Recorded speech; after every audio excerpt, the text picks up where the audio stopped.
L'incroyable histoire d'Anselme Adornes. Aventure historique. Une histoire open saga. Au fil de ce récit, les mots les plus anciens seront soulignés pour vous.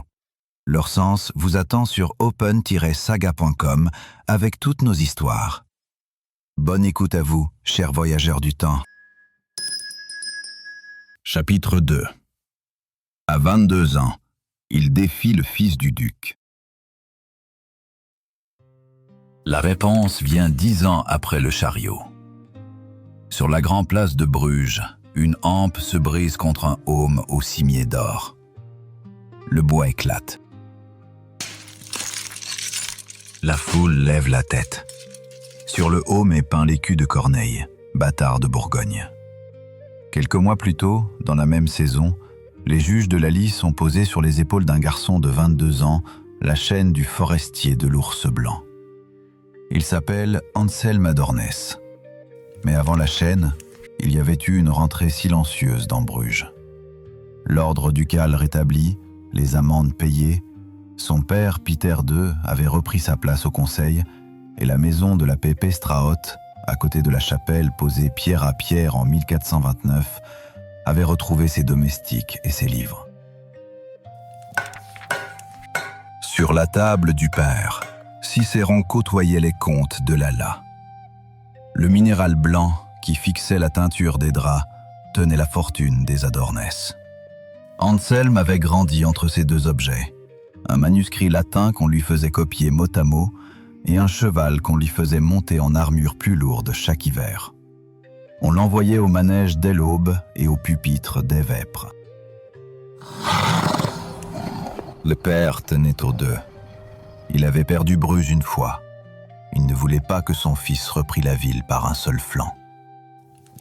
Au coin de la digue des Teinturiers, là où la Ferveur-Dick longeait le quartier des marchands écossais, on commençait à voir passer le jeune homme à cheval, en route pour les exercices de la Compagnie de l'Ours Blanc. À l'automne 1443, il avait 18 ans. Sa mère lui annonça un soir, sans dramatiser, qu'on lui avait choisi une épouse.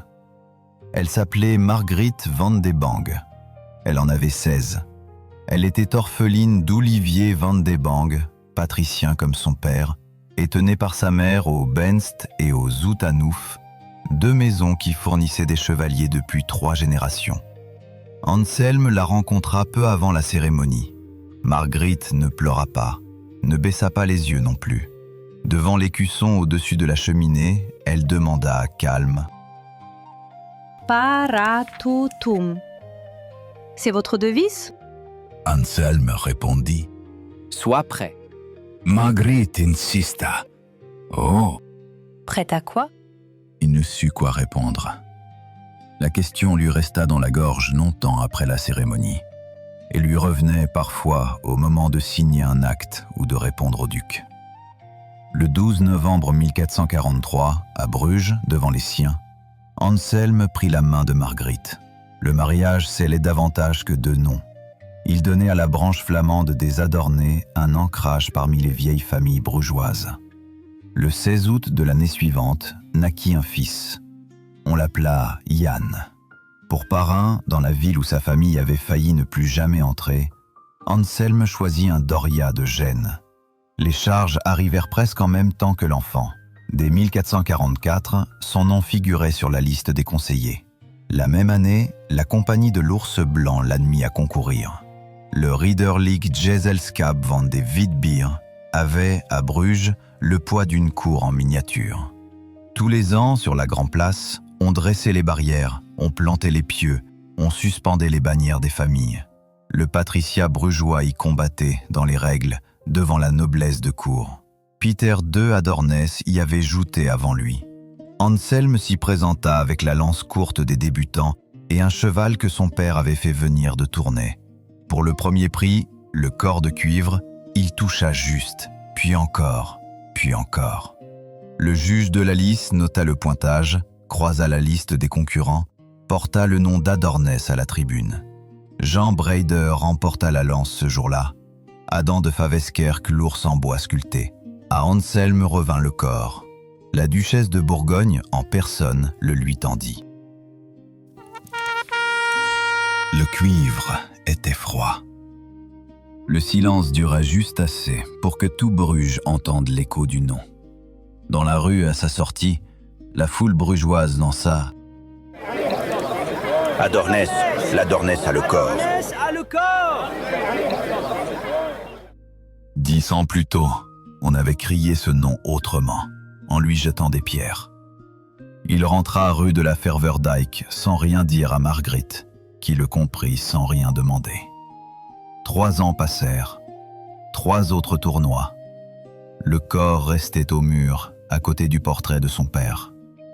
Anselme s'entraînait à la lance lourde, celle qu'on tenait du coude jusqu'à l'épaule et qu'on devait briser net sur le haume adverse. Le bois était de frêne. Il fallait s'élancer droit, baisser la pointe à la dernière seconde et ne pas quigner. 1447. Lors d'une joute de cette saison-là, la lance lourde devait désigner son vainqueur. Anselme tira son rang. Il visa juste, brisa le bois sur le aume d'un adversaire et emporta le pas. Le forestier sortant descendit dans le sable et lui passa, devant la tribune, la chaîne de l'ours blanc. Forestier de la compagnie de l'ours blanc.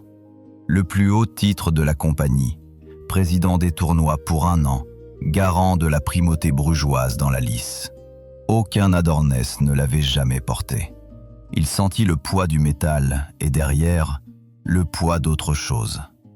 10 ans plus tôt, un chariot avait quitté Bruges par une porte de derrière, avec un enfant dedans qui jurait de revenir. Quelques semaines plus tard, dans une autre rencontre de la même saison, on rouvrit la lice. Le duc Philippe le Bon avait envoyé pour la fête un jeune homme dont le nom courait de bouche en bouche depuis l'enfance. Corneille, son bâtard, capitaine déjà aguerri. Sur la lice, il portait une cotte aux couleurs de Bourgogne et un aume couronné. Quand il entra par la porte est de la place, la foule se tut. Anselme tira son rang. On l'opposait au bâtard. Marguerite, dans la tribune des femmes, tenait Yann, bientôt 3 ans, contre son épaule. Le père d'Anselme, plus loin, regardait sans bouger. Le héros nomma les 2 combattants. Les chevaux soufflèrent, les lances s'abaissèrent. À la première passe, Anselme sentit la pointe de Corneille rayer son écu sans mordre. Il tint. À la deuxième, il visa plus haut, à l'angle du aume. Sa lance frappa. Le bois éclata jusqu'à la garde. Le aume du bâtard partit en arrière. Pas sa tête, le casque seul. Le cuir des lanières avait cédé et le métal couronné roula dans le sable de la lice, à 4 pas du cheval de Corneille. Sur les gradins, on n'osa d'abord pas crier. Décoiffer un fils de duc, même bâtard, dans sa propre ville, c'était toucher à un nom plus grand que tout. Puis un héros éleva la voix et proclama « Adornès! Adornès a touché juste !» Corneille de Bourgogne, démasqué dans le sable, regarda d'abord son aume, puis son adversaire. Il sourit. Il ramassa lui-même le casque, le tint sous son bras, traversa la lice et devant la tribune ducale, salua le jeune homme aux couleurs d'azur et fauve. Corneille parla, assez fort pour qu'on l'entende. « Bien joué, Brugeois !» Le soir, dans la maison de la Ferverdijk, Marguerite posa la chaîne sur la table de chêne, entre le corps de cuivre et le bréviaire. Elle ne dit rien d'abord. Vous avez gagné la lance. Reste à savoir si vous gagnerez la parole. Anselme leva les yeux. Dans le couloir, Yann dormait déjà. Sa femme parlait du conseil. Il sentit dans la même pensée le poids de la chaîne sur ses épaules, et il se dit que la lice n'avait duré qu'1 seconde, là où le conseil tiendrait 1000 jours. Paratoutoum, sois prêt. Il caressa le bois encore intact du bréviaire et hocha la tête lentement. Au dehors, sur la grande place, on démontait déjà les barrières. Dans les corps de métier, on parlait à voix basse de la séance suivante du conseil. Les doyens des tisserands, des bouchers et des merciers cherchait un magistrat plus jeune, capable de tenir tête au pouvoir ducal sans l'offenser. Un nom, depuis le matin, courait de chambre en chambre. Il pose la main sur la chaîne, puis sur le bréviaire. À Bruges, la chambre des conseillers réclame déjà un nouveau visage. Le sien, peut-être, mais à une table où nul cheval ne charge et où la parole tient lieu de lance. Cela viendra à son heure.